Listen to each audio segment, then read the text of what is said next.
On this week's episode of Unbeatable, you get a chance to hear from Maddox. And as you're driving along listening to this episode, she is going to sound like a sweet, sincere Southern girl, which she is.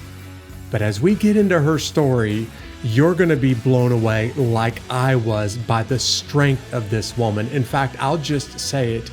This is one of the strongest women that I've ever met. When you hear all that she's gone through and the way that she continues to look at life anyway. So I'm just going to stop talking and turn things over to my guest, Maddox, on this episode of Unbeatable. These stories of triumph over adversity will help you handle your toughest days in life and become unbeatable. Alex, thank you for taking some time out of your schedule to be a guest with me on this episode of Unbeatable. Oh, it's an honor. It's an honor. Thank you so much for having me. You know, I heard a lot about you and about your story from a mutual friend of ours, John Gossard. Yes. Yeah, so this is a huge shout out to John. The last episode that I did was an introduction that John made to us. We should basically just call this the John Gossard Show, is what I'm saying right now. I love it. He deserves all the kudos. Yeah, John, thank you for introducing me to Alex and to her incredible story. Alex is a Georgia girl, but can you tell us a little bit about where you grew up and what life was like for you when you were younger? So Georgia girl, born and raised. So go ahead and know that I am going to say y'all several times. And of course, I was born and raised in McDonough, Locust Grove area, which is about 40 minutes south of Atlanta. And childhood for me was great. I've got two loving parents, two older brothers, and a little sister. So very well-rounded. And we played sports. You know, we just had a great childhood. Growing up was easy. Growing up was fun. Everything that the 90s should have been before social media took over and you got caught doing everything. All right. Yeah. So that was childhood for me. It was a very happy life. Nice. How did you and Chase meet? We actually went to high school together. He was a year younger. Oh, you're high school sweethearts. Look at you. Yeah. So you hated each other in high school, but you knew each other. So. Yes. He actually drove a Volkswagen van, like straight from the 60s. No way. He drove the 60s hippie van. The hippie bus, yes. And I remember looking at my little sister who I was taking home from school, and I pointed him out and I said, whoever drives that van has got to be the coolest person in the entire world. And he ended up being just that for me. Little did you know, right? Right. So did you guys take some classes together? Or are you the same age? No, he was a year younger than me. So he made fun of me for that. Of course. He had beautiful blue eyes, which both of our children had, and curly hair, which I was hoping our children would get, and they didn't. But just a beautiful person inside and out, funny. This sounds bad to say, but you know, all the good things that people say about you after you pass, Chase truly was all of those things. He didn't take life seriously, you know, unless he absolutely had to. He could laugh at any situation. He could fit into any situation. He was just a good soul. So fast forward a little bit to 2010, and we welcomed our oldest son, Bradin, into the world. And we were very young. And Chase went to college at the University of North Georgia in Dahlonega. Mm-hmm. And Great school. He was going to study nursing, and quickly decided that was a little bit more intense than he had planned. And he joined the Army Reserves and served his country proudly. Started out at Fort Leonard Wood. And all right. So he was a specialist in the Army Reserves. And about 2012, he decided that he wanted to become a police officer. So he put himself through the academy and ended up working for our hometown that we both grew up in Locust Grove. And Bradin was almost 3, I think, when he graduated the academy, and lived a very happy life. And we just did all the fun things that young families do. And Sure. Bradin did have medical complexities. He was special needs. Yeah. But we never let that hold us back. Chase would throw him over his shoulder and take him on All roller right. coasters at Disney. We put him on tubes in the lake. He was the captain of a boat. He lived a fuller life than most people do. And in 2016, we got married.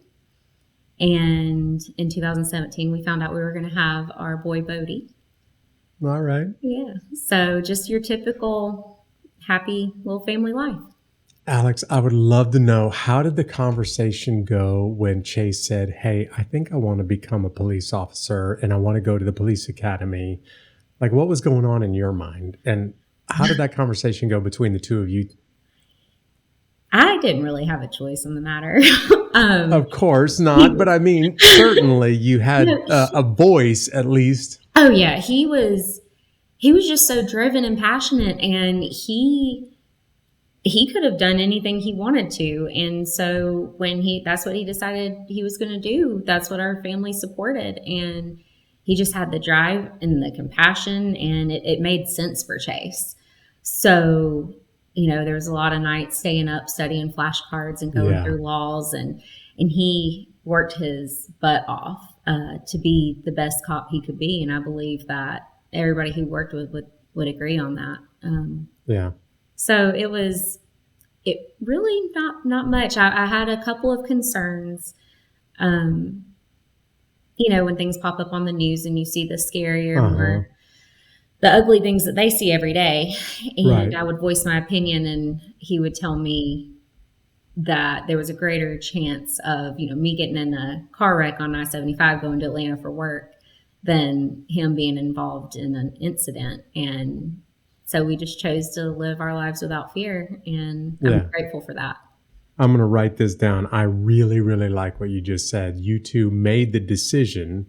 It wasn't necessarily easy, but you made a conscious decision to live your life without fear, especially in a line of work like a police officer or, the family of a police officer. What did he do in the U.S. Army Reserves? What was his job? He was a specialist with chemicals, and that's about all I know. That's about all you needed to say. I kept his uniforms clean and ready to go for drill. I'm sure you did, yes. And did he ever talk about why he wanted to be a police officer? Like, what was the motivation to do this instead of being a nurse?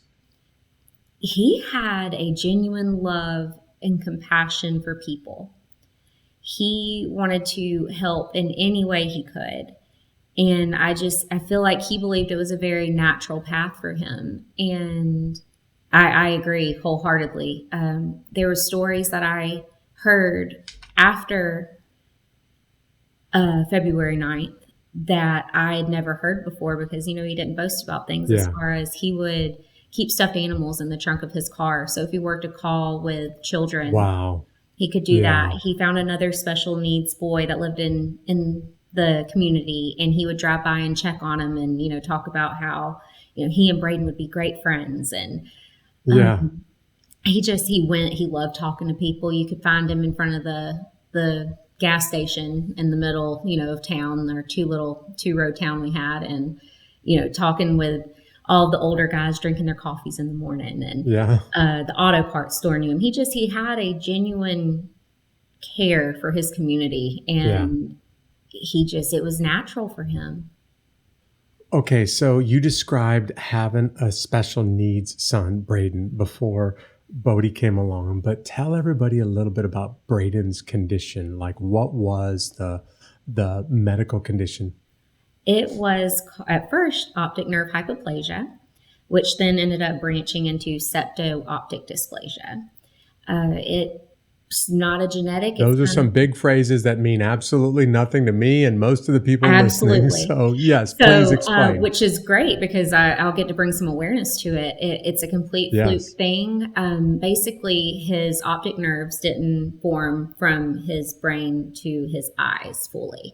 So he had very limited vision. And with that comes a lot of midline of the brain issues with your pituitary gland. So he did not produce hormones on his own. So he was on adrenal supplements, thyroid supplements, growth supplements, and he had a condition called Lennox-Gastaut syndrome, which meant both sides of his brain would seize. And it would knock him out for a little bit. Yeah. Wow. When did the doctors figure this? Obviously this is not normal. When did you guys learn about this? When did you realize just how full the extent of this was? It was over a period of time. When Bradin was born, we had done all of the testing, during my pregnancy, and nothing was flagged because, this isn't your typical disease or condition. So at his 3, he was born, he went into the NICU for low blood sugar. And once he ate, and got his bottles down after 11 days, we were able to take him home. And at his 3-month appointment, we noticed his eyes would constantly scan, which we ended up calling them his dancing eyes because he loved music. So we just dancing eyes. I love it. And we noticed he couldn't focus, and our pediatrician wrote us a referral to Children's Healthcare of Atlanta. And so that sent us to neurology and neuro-ophthalmology and endocrinology, and it just kind of piled on from there. And we just kept taking him to regular checkups, and as his age progressed, so did his condition. I've never heard about this before, never even heard somebody discuss it. So how rare is this? It is very rare. I cannot remember the numbers, and honestly, I didn't do much research into it because in our eyes, it was just, that was Bradin, and that was the life we were dealt, and we were just going to roll with it. And I cannot remember the number, but it's extremely rare, especially the septo-optic dysplasia. The Lennox-Gastaut is more, the seizure condition is more common. And the seizures would be like epilepsy. Is that accurate? Yes. So there are also, different kinds of epilepsy. So Bradin's, when he was younger, it would start with what they call a tonic, which is like a head drop seizure. So everything would kind of go out of his body. Just a couple of seconds, he'd be back up like nothing happened. Sometimes he would just get really tired. And as his age progressed and the condition progressed, it opened up the doors for different kinds of seizures. So then that was your typical convulsing. And that would last, I think his longest one lasted about 3 minutes. And that was our biggest concern as he got older. How old was he when Bodie came along? Bradin was 7 when his little brother came along. Really? Yeah. Okay. And he was not a fan.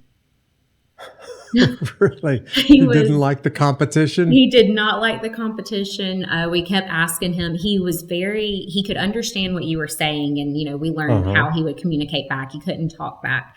But we did get out of him that he wanted a little sister. So he was disappointed and not in a brother. And he had me and both sets of his grandparents and his father on his own, and 2, aunts that were very involved.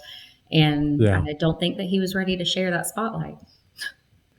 We're going to talk a little bit more about your sons in just a few minutes, but let's go back to your marriage. Now that you're married and Chase is a police officer, and it sounds like the kind of police officer that everybody wishes that they had in their community. Yeah. Somebody who really cares, somebody who's very involved, somebody who's really, trying to make the community a better place. Tell us a little bit about what it's like for you as a mom and as a wife, watching your husband go to work, putting a gun on his belt and leaving.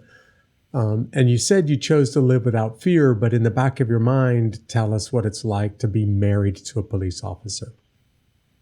It's a hard line to walk. And Chase and I actually played the song at our wedding, the Johnny Cash, "I Walk the Line." And that is a very common phrase, with police officers. They're the thin blue line. They stand between, good and evil within the community. Yeah. And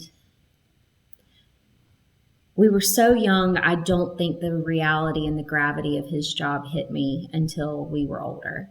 And you start hearing more things on the news. And 2, in your hometown, you don't want to believe, the ugliest sides of humanity exist. Yeah. And they do. And my husband was very good about picking and choosing what he would share with me because he knew I would get very anxious and very To worried. protect you, right? To protect us. There's a common phrase, the sound of that Velcro when they get home from a night shift. Yeah. And you would hear that and you would breathe easier. I could hear him unload all of his stuff onto a stand that we had beside our bed, and to see him get into bed and just have that sigh of relief. That was a thing. We scheduled family meals. Me working a normal 9 to 5. Sometimes we would eat as soon as I got home so we could see each other for 30 minutes before he went out on shift, or when he was on days and it was shift work. He was tired. He worked 2 weekends out of the month. And so there's a lot of travel time. There's a lot of doing things on your own. They're as present as they can be, but they do miss a lot. And I don't think that's talked about a lot. But, there's missing baseball games. They're missing family dinners. They're missing their favorite show on TV that you like to watch together. I mean, little menial things that at the end of the day, Chase doesn't get to come home and watch Big Bang Theory anymore. He didn't get to eat that bag of spicy Cheetos he had saved for that weekend, and so the gravity of that is something that we don't talk about often. We should talk about, but we don't need to focus on, because something I learned from my husband, which I learned a lifetime's worth of knowledge, but I remember telling him that I thought our hometown was going downhill and it had me worried. And his words to me were, Alex, the good will always outweigh the bad. And that has stuck out even through the tragic events that have become our lives.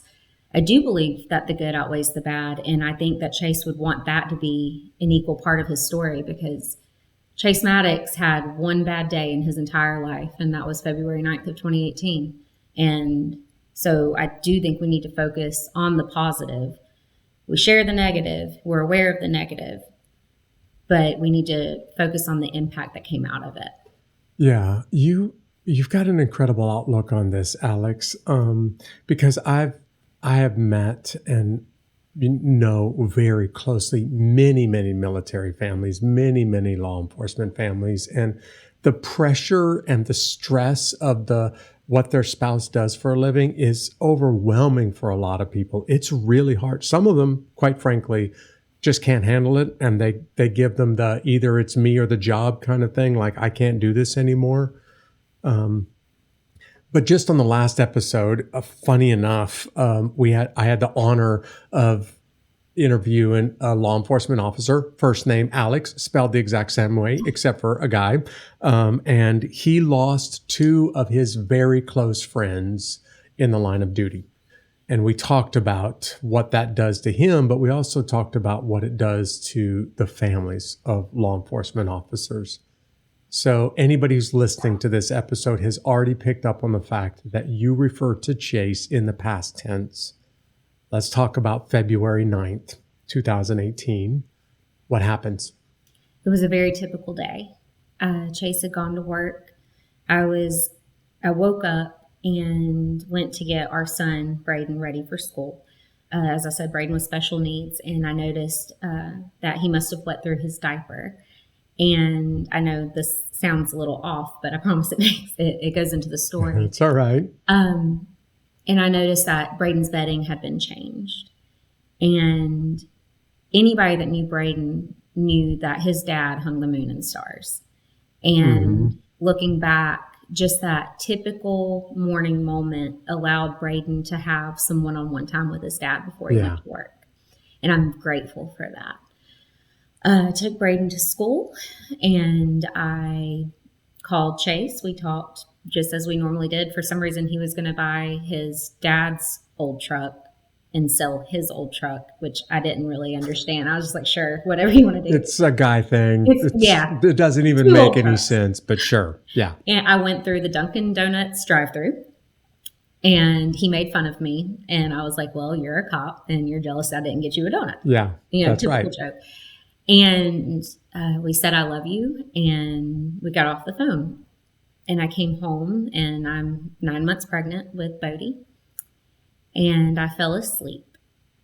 and I took a nap. And when I woke up, my entire world was shattering.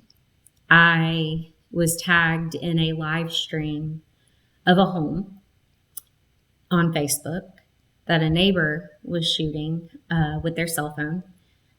And it was a police involved shooting. And somebody was broadcasting that live on Facebook. It got Good taken gracious. down. Wow. So I get up and I turn on the news, and I am, frantically. I knew Chase well enough that if he was actually involved in an intense incident, that I did not need to distract him. Mm-hmm. So I sent him a text and just said, "Hey, I know there's an officer involved shooting in Locust Grove. When you get a minute, just let me know you're okay. I love you." And I start, calling everybody, and I start watching the news, and I notice Chase's car is out front. And I see our dear friend, Lieutenant Morris, which was Chase's lieutenant, but he was also a very good friend of ours, walking back and forth from the house. And I don't see Chase. Yeah. The incident itself was Chase was called in as backup for 2 county deputies that were serving a failure to appear warrant for a parking violation. A parking violation? A parking violation. Wow. The suspect was what he claimed as a sovereign citizen, meaning that he did not believe that our government laws applied to him. And they called Chase in as backup as he became combative. Chase had talked this guy down before, so that's why Chase was called in. And really? Chase walked up, and he was briefed by the deputy, Sid Calloway, who is a godsend to our family. He's a wonderful, wonderful man. And Chase's last words were, "Let's do this." And he went into the house, and the suspect started shooting. Chase was shot 3 times in the shoulder, the neck, and just below the eye. He made it about an hour and 47 minutes through transport to Atlanta. He coded 3 times, and he ultimately was pronounced dead on arrival at Atlanta Medical Center.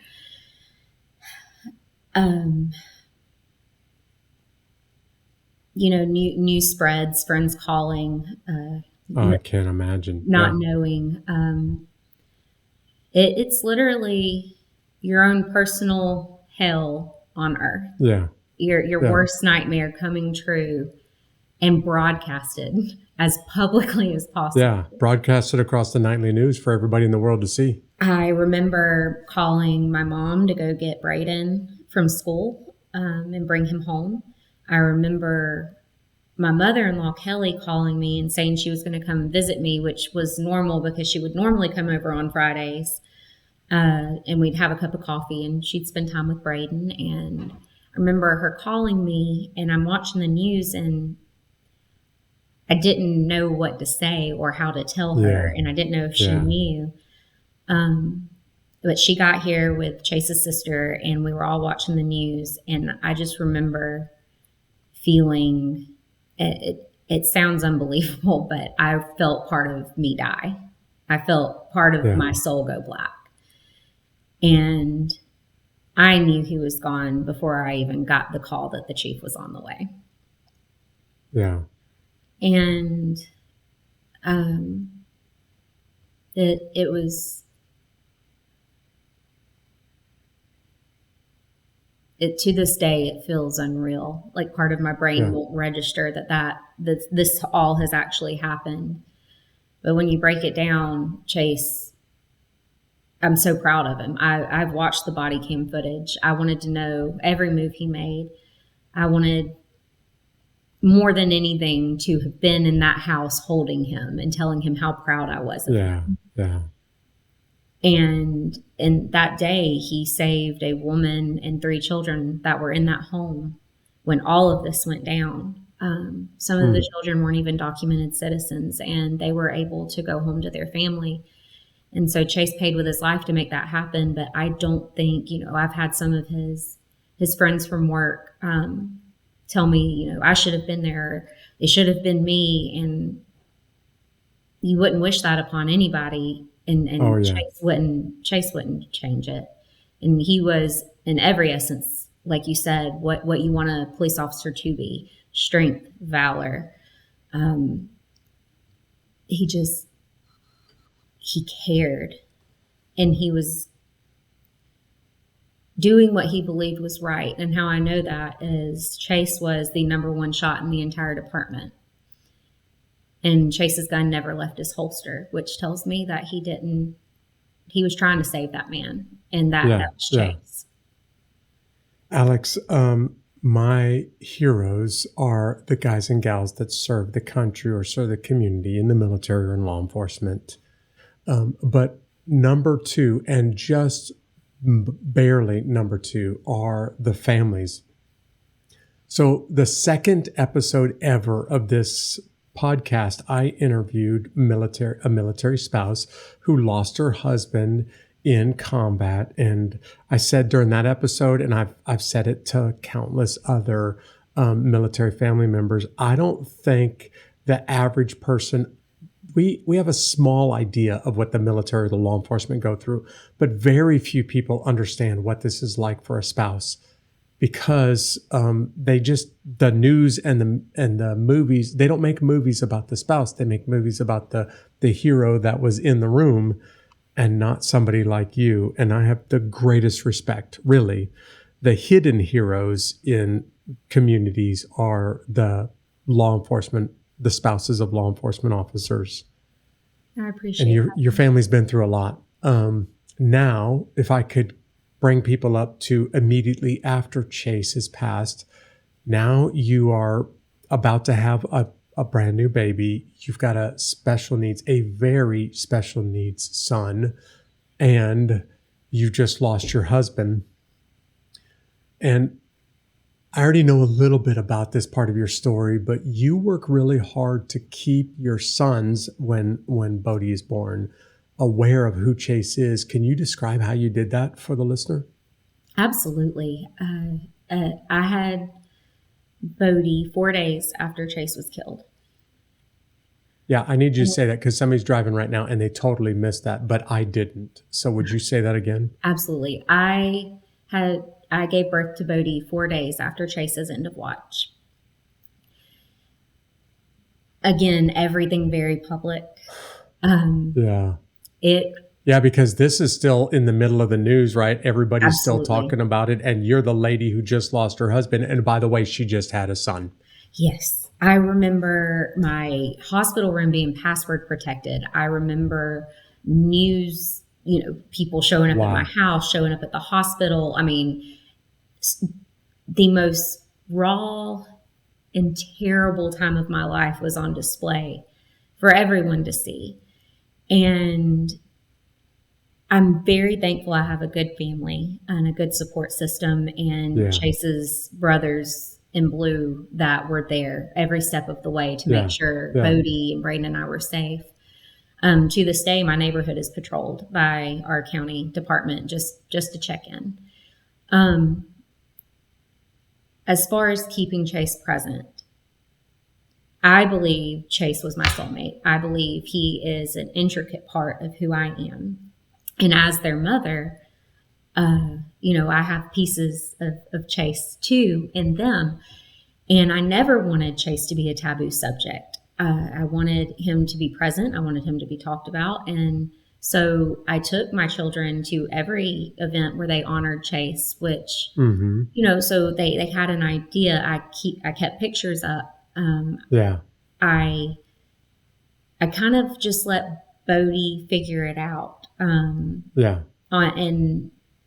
Bradin, who was the happiest kid in the world, he loved chicken nuggets, Disney, and rap music, and that was his life. He was so happy. That's a pretty incredible combination.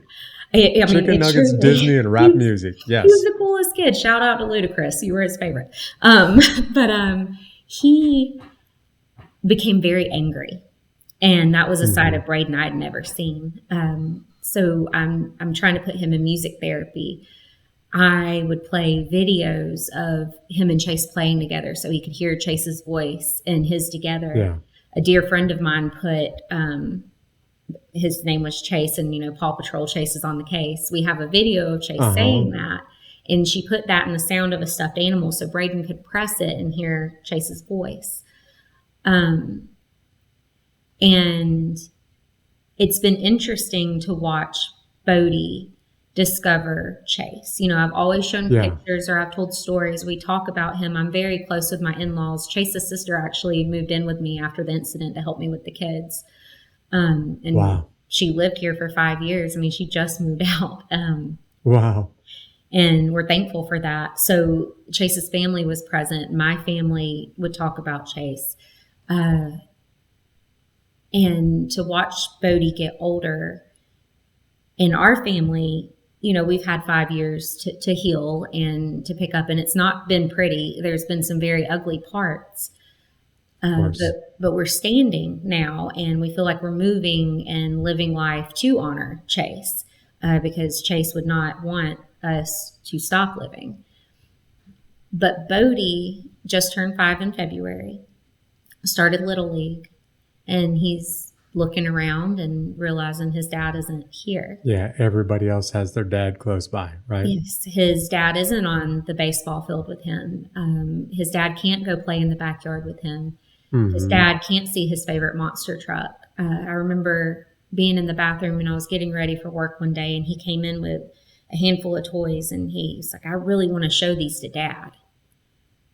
And I'm trying to explain to him, your dad sees them. I know you can't see your dad, but your dad does not miss a thing that you do. And because of my faith, I'm a Christian and I believe in the Lord. And I tell, my children that we'll all be together one day and that we just have to wait a little bit longer.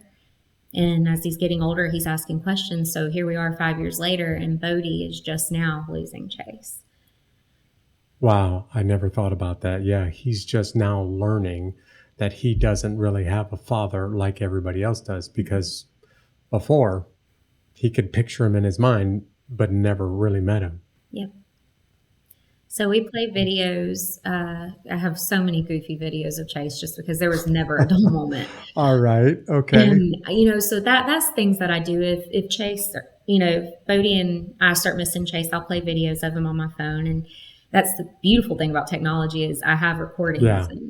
And when he proposed to me, he had it recorded on his body cam. So I have that whole video. And, so there's things that I can share with Bodie that keep him present. And like I said, my dad, he's got, great male figures in his life between my dad, Chase's dad. We still have, some of our grandfathers. My best friend's husband is very active. My cousin Xylan is very active. So he's got plenty of people that love him and that always show up, but he knows it's not the same. Well, just the unimaginable loss of losing a husband, especially in the line of duty, like the way you lost Chase. But now you are a single mother with 2 children, and one of your children has very special needs and the other one is very young. And you've just described how the family around you, the community around you gathers around you. But Bradin's needs don't stop, right? I mean, his special needs continue. There's a point where you guys get a glimmer of hope for him. Can you tell us about the surgery that Bradin went through? Yes. So Bradin was a medical miracle in every sense of the word. He did not have his first surgery until after Chase had passed. And we were introduced to a surgeon that was an orthopedic surgeon, because Bradin used to actually be able to walk some on his own. But as he got older, tendons tightened and he lost some of that ability. So Dr. Bruce, shout out Dr. Bruce. We love him dearly. Right. Hey, Dr. Bruce. Dr. Bruce is great. And he worked on Bradin and did a double hip knee and ankle reconstruction, basically. So Holy Braden, smoke. Basically everything from the waist down. yes, we went all in. And because Braden wasn't weight bearing with your hip sits in a socket like this. Yeah. Right. And you get that from weight bearing. So when you don't, it's kind of like this. And so you don't have the mobility. So he constructed that for Braden. And it was wonderful because we were able to get him up in his stander, and he had a gait trainer, it's kind of like a baby walker, but for big kids. And he was able to get in that and zoom around the house. And if he wanted to leave the living room and decided he had enough family time, he could go to his room on his own. All right. Listen to that. And he was such a funny kid. There was one time specifically, I remember he was in a baby walker, and he kept playing with the blinds on the back door, and Chase got onto him, and Chase finally walked up to him and kind of popped him a little bit and was like, "We said no." And Braden just yelled, and he stormed off to his room, slammed the door, and then backed the walker up to the door so we couldn't get in. Oh, really? He barricaded himself in his room. Barricaded him. And we were just, we're sitting there. And in the moment, we're laughing, but we don't want him to hear us laughing. But we were so dang proud of how smart he was. So that was his surgery. It allowed him to have that independence back that he had lost. And it was beautiful to watch happen. And we're so grateful for that. Alex, you've already at this point gone through tragedy that most women will not experience for much of their life. But in your case, the hits keep coming. So you've been talking about Bradin, not just Chase, but also Bradin in the past tense. What happens? Sorry, this one's more fresh. Our family learned that lightning sometimes can strike in the same place twice. At Christmas of 2021, we noticed Bradin was very cold, and that was weird because he usually ran hot. And he just got very sick. And one day I went in to check on him, and he almost looked like a corpse. He was very pale, blue lips. And as I stated before, Bradin couldn't produce adrenaline on his own. So if he was sick, we would have to up his adrenal dosage to give his body enough energy to fight. And on the way, we took him to the hospital. And on the way to the hospital, I remember looking at they wanted to transport him by ambulance to a children's facility. And I remember them wanting to life flight him, but they thought it would take too long because the weather was bad. And I asked them, I was like, am I about to lose my child? And they looked at me, and I'm so thankful for the community I was, in, because they asked me if it was Chase Maddox's son. And I said, this is. And they said, we are going to do everything we can. And they did. We made it to the hospital, and he was barely hanging on. And I just remember telling Chase that you can't have him. I need him here. If you've got any strings to pull up there, now's the time to pull them, because we can't do this. And that began a series of in and out of hospital stays. So prior to December of 2021, Bradin had never had an ear infection. He never had strep throat. I mean, picture of health. Like every now and then he'd get a little cold, but he was the healthiest kid. And so this kind of came out of left field for us. And I think part of it was he had hit puberty, which with that comes a lot of hormone changes. And his body is not creating hormones the way other boys are. His body is not equipped. A lot of we were in and out. We were in and out about every 2 weeks. We would go either to Scottish Rite in Atlanta or Beverly Knight Olson in Macon, depending on traffic, to where I could get to quicker. And, I'd throw him in my van because I learned, sometimes the ambulances were swamped and I could get him there faster. We had a handicap accessible van, so I'd wheel him up in his wheelchair, strap him down, and we would go. And we almost lost him about 4 times last year. And it was just disease progression. It was an uphill battle of, I even explained to the doctors, because I felt like I was actively watching my child die, and there was nothing I could do about it. Wow. And, I'm Googling everything under the sun. We had a VNS device, which is a vagus nerve stimulator. It's implanted, and it sends vibrations up your vagus nerve. It's supposed to help with seizures. All the way down to we found out he was aspirating food, which was terrible for Bradin because his greatest joy in life was to eat. We ended up putting in a feeding tube. And I remember telling the doctors, I pulled all of them into the room and I said, I see him dying, so I know you do. I was like, I need realistic expectations. I was like, my husband was murdered and that was so unexpected. I cannot do unexpected again. Yeah. And they still want to be optimistic and they don't want to tell you. Nobody wants to give you the worst case scenario. And they were wonderful. We had a really, really good team. So in October of 2022, we had a family vacation plan. One of my brothers came down from Tennessee. My sister was there. My grandmother paid for us to have condos with my dad and his brother and that family. And we're down in Panama City Beach, which coincidentally was Bradin's favorite place. He loved, other than Disney World, he loved the beach. He loved the water. And Bradin, he could actually move some on his own in the water. Yeah. And he just loved it. And I drug him, his wheelchair. We drug him out to the beach, and I bought an air mattress and blew it up, put the canopy over him, and he laid in the sun and spent his last day on the beach. And that night, I was sitting up with my sister and my brother, and we were talking, and we were staying awake to check on Bradin because he just he didn't seem right. And I noticed he was breathing funny, so I took him to a children's hospital down close to there. And by the time I got him there, he was blue. And so, I get kicked out of the room and pulled into a consultation room, which is never good. Yeah. And they ended up coming in and telling me he'd gone into cardiac arrest 3 times, which was odd to me because I knew Chase had coded 3 times. And so, I look for little things like that. And we were transported to a bigger hospital. And honestly, I can't tell you what city we ended up in Florida. And we had a wonderful doctor who tried everything and stayed with us, gave our family a room to sit in and to process and to make decisions. And I knew Bradin was not there anymore.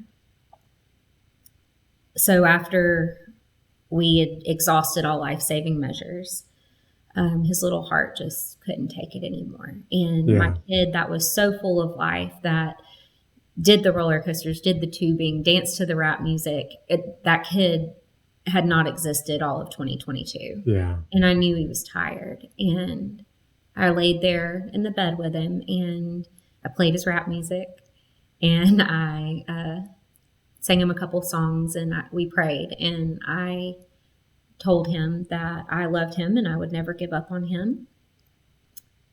But I knew he was tired and that I would be okay. And if he saw his dad, to run as fast as he could, and I would be there soon.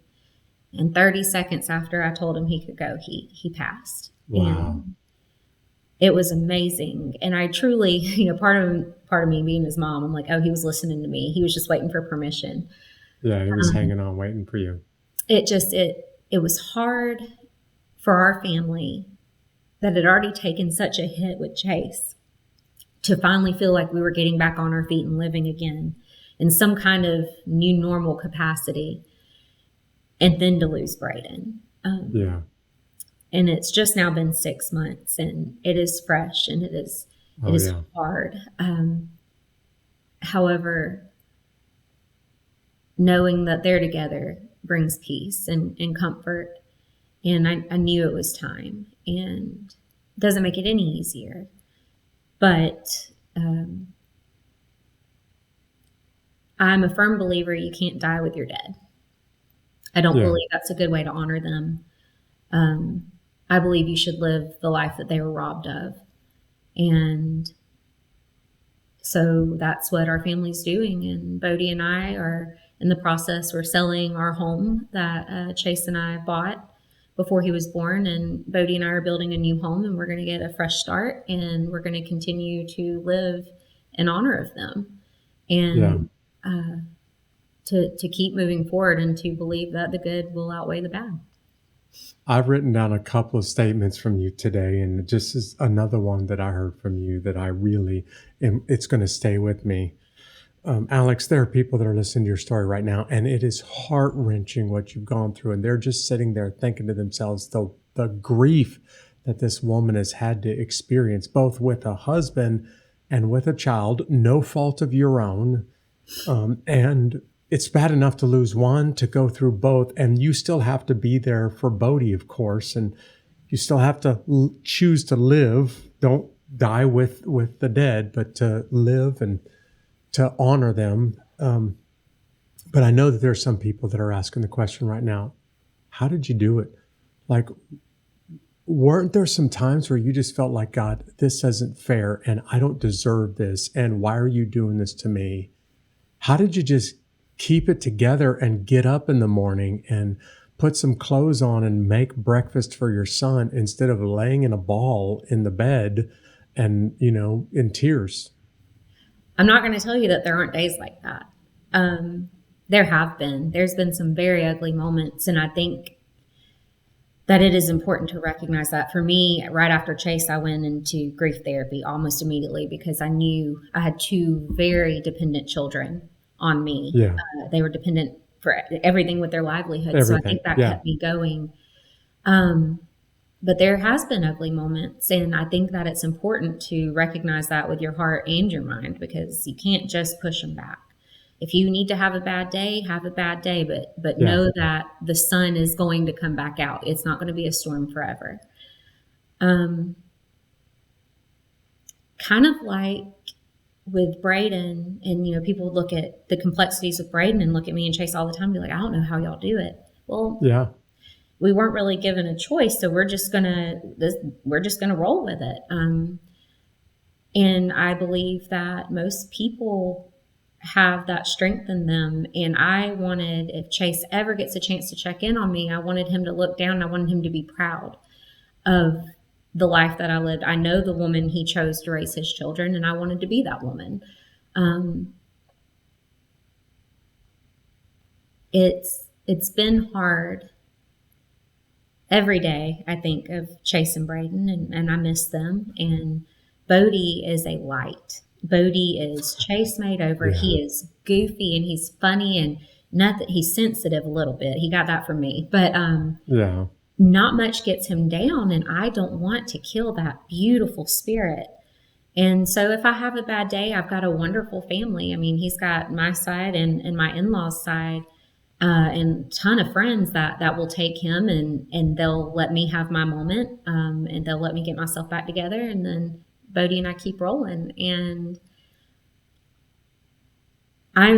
it's been an uphill battle. It's been 5 years, about 6 months for Bradin, and I think part of my body's like, we've been through this before, so I believe my brain processes it a little bit better than the shock that I had after Chase. But I believe that you can turn pain into purpose. And so I'm working, with a nonprofit organization that helped me after Chase died to help other families. I just choose to live like Chase did and live like Bradin did. Keep listening to music, enjoy the sunshine, laugh, have fun. Don't focus on the couple of bad days that you have, because it's a bad day. It's not a bad life. Right. And it's hard, but do it to honor them, because they were robbed of the little everyday things. And that I think that's my main motivation. I'm glad you're allowing yourself to have those bad days and to have your moments and not try to feel like you've got to have it all figured out for Bodie. I think it's really important that you're doing that. Can you tell us the nonprofit that you're working with that helps you turn pain into purpose? Absolutely. There is a nonprofit organization called Band of Blue, and they're based out of Wisconsin. Mike Smith and his wife Sarah started it. Mike is a police officer in Racine, I believe that's how you pronounce it. And after he experienced a friend lost in the line of duty, he started Band of Blue, and it's kind of very similar to Make-A-Wish, but for fallen officers' families. Yeah. So they reached out to me about a year after Chase was killed, and they wanted to do something to honor him, but something for our family. And they sent Bradin, Bodie, me, my parents, Chase's parents, and Chase's sister. We all went to Disney World. Yeah, big party at Disney World. Nice. We chose Disney because we were Disney fanatics. Chase and I took Bradin there on our honeymoon. We were fanatics, and right. I wanted to be able to look at, our kids and be like, Bradin, remember when Dad threw you on the Goofy roller coaster? Or Bodie, I've got a picture of your dad acting like Gaston right here. And, it was good fit for our family. And they pulled out all the stops. They honored Chase well. His patch is hanging up in the fire department at Magic Kingdom. And I just thought it was beautiful. Oh, that's cool. And, you always hear about the Blue family and things like that. And I never really understood it until I met Mike and Sarah. And we just clicked. And so unfortunately, in our town, there was a officer that was killed in December following Chase. And at the funeral, I learned she pulled me aside and she told me that she was pregnant. And it was just so eerily similar. Wow. Officer Michael Smith and his wife Erin and their children, they're wonderful. So I was able to get them in touch with Band of Blue and wanted to, help honor Officer Smith. And as Mike and Sarah came down, we went out and we got to talking, and I just looked at him and I was like, I think you should let me do something with Band of Blue. I was like, my heart just feels like it belongs here. And I was like, I would really love to be a part of your organization. And he was like, well, we had like a beer or two. And so we're like, ha, this is great. And he goes home and he ends up texting me and he's like, my mind's been racing. He was like, I would love to have you. And so he created a Southern chapter of his nonprofit and allowed me to be the president of it. And so, like I said, our goal is to honor the sacrifices that the families make because it is an ultimate sacrifice. Yes, absolutely. Your future is vanished. It is everything you know about the world is vaporized in a moment. And so we choose to do things to honor the families. And that is what the mission of Band of Blue is. I'm also a speaker for Folds of Honor. They provide scholarships and for military families, and they've recently expanded to first responders. And so that is something else I do is I'm able to travel and tell Chase's story. And now Bradin's, and that, provides education for other families just like ours. And it feels therapeutic.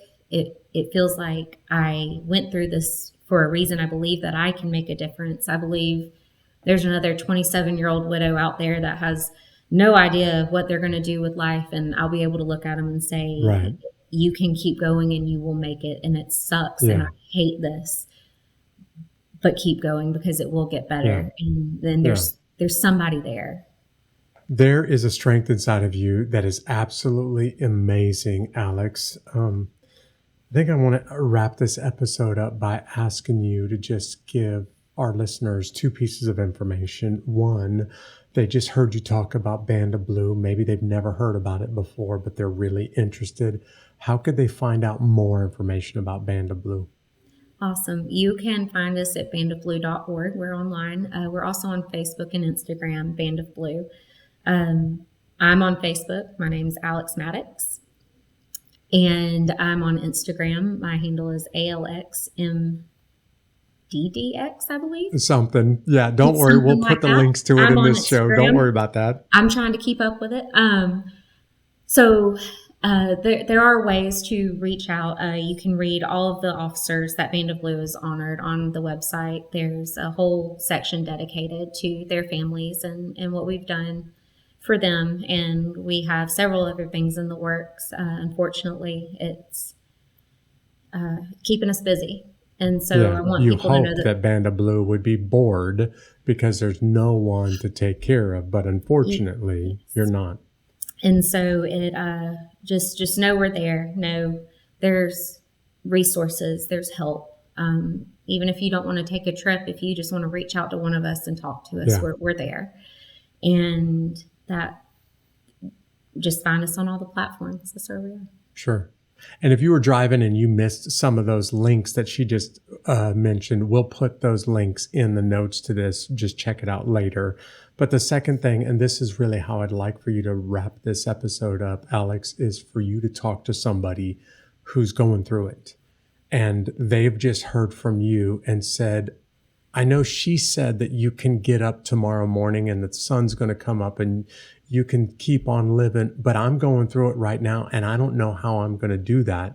Can you just talk to them, those that are really, really going through it right now and they're having a moment and they're hearing from you, but they're just not sure how to do what you were able to do? Can you give them a piece of advice before we wrap this thing up? I believe that it's very important to honor how you feel in the moment. I'm not proud to say it, but there's been a few days where I didn't want to exist anymore. Yeah. I didn't feel like I had a purpose. I felt like my pain outweighed any kind of other emotion I could possibly feel. Mm-hmm. I didn't pick Chase's clothes that he took off the night before up off the floor for 4 years. I didn't change my bed sheets for a year because they were the last place he slept. And I know that's gross, but it brought me comfort. There's no wrong way to grieve. And there's no wrong way to interpret your emotions. And I'm not going to tell you it's all sunshine and rainbows because it's not. But the majority is. The good outweighs the bad. I still have moments. I am terrified to go into Bradin's room and to pack it up because we're moving, but I have to. Mm-hmm. You can do it. You are stronger than you think, and you will make it. And it's not always easy, but I promise you will find joy and you will laugh. And one day you might not think about it for 30 seconds. Then the next day you only think about it when you wake up. It's heavy, but you will get used to carrying the weight and you will live around the weight. Keep going because it's worth it. And your loved ones deserve to see you happy. They deserve to see you continuing to live. Don't die with your dead. Yeah. Wow, you just gave one of the best descriptions of how to just walk the painful road through grief. And I want to tell you how much I respect you, Alex. I have the greatest respect for military and law enforcement families, but for someone like you who's gone through what you've gone through, wow. If there is a woman out there that is unbeatable, it is you, Allie Maddox. So thank you for being on this episode with me. Thank you. I am so honored. Thank you for having me. Thank you for allowing me to share myself and my kids and Chase's story with you. And please know if you ever feel like somebody's not out there, find me. I'm there. And the same is true for you. I really did write down a bunch of phrases from Alex today in this episode. She makes the courageous decision to get up and live without fear, even knowing that she might lose her husband every day that he goes to work. And after her husband passes, she makes the decision not to die with the dead, but to go on living. And then after losing a son and a husband, she chooses life and she chooses to get up and to live a life that honors him. Wow, there's so much that I learned and so much that I'm inspired by this episode of Unbeatable with Alex Maddox. I hope you were as blown away by her story as I was. Alex mentioned the Band of blue. And if you're interested in learning more about that, please check the link in this episode. I can't think of a more worthy endeavor if you want to honor the first responders in your community. I also want to just say thank you to the people that tune in and week out. There are many of you that are subscribing to this podcast on your favorite podcast platforms. Maybe you subscribe on YouTube. A lot of you are following us on social media, and I just want to say thank you. There's no way that this podcast would be possible if it wasn't for the amazing fans that listen in each week. And I'm talking about the fan of the week for this week, Kristen Williamson. Thank you, Kristen, for being the amazing supporter, the incredible fan of this show. Hey, if you want to take it to the next level, it's totally free. And actually, we're not going to shave your head or make you leave home, but there is a community of people deeply connected with each other and with this content. In fact, I send out regular messages to them every week. They're called the Unbeatable Army. And if you want to become part of the Unbeatable Army, all you got to do to join up is go to unbeatablearmy.com. Thank you for joining me for this episode and listening to this incredible story from Maddox. See you right back here next week.